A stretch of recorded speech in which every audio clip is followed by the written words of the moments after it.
Hiroshima Nagasaki ఒకప్పుడు జపాన్లో అల్లకల్లోలమైనటువంటి ప్రాంతాలు అమెరికా వేసినటువంటి అణుబాంబుతో ఇప్పుడు ఆ ప్రాంతంలో అనుకోకుండా జరిగినటువంటిది ఒక బుద్ధిస్ట్ టెంపుల్ ఆ ప్రాంతంలో ఉంటుంది.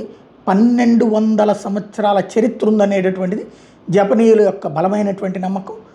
ఆ ఆలయానికి అనేక మంది వెళ్తూ ఉంటారు.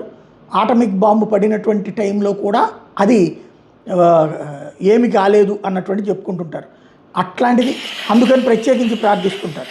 నిన్న ఆ ఆలయం మంటల్లో చిక్కుకుంది. ప్రపంచంలోనే అతి పురాతనమైనటువంటి బౌద్ధాలయం మంటల్లో చిక్కుకుంది. ఎందుకు ఏంటి అనేది ఎవరూ చెప్పలేకపోతున్నారు. మంటలు ఆర్పేటటువంటి విజువల్స్ ప్రస్తుతం వచ్చినాయి. వేల సంవత్సరాల చరిత్ర కలిగినటువంటిది అన్నటువంటిది ఇక్కడ ప్రధానంగా గుర్తు చేస్తోంది. ఎందుకు పనికి రాకుండా పోయింది, ఆలయం పూర్తిగా దగ్ధమైపోయింది.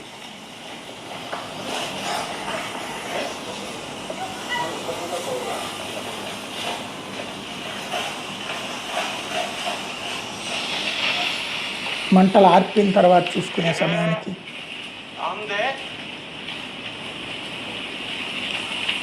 లోపల ఉన్న విగ్రహం అదంతా కూడా ధ్వంసమైంది.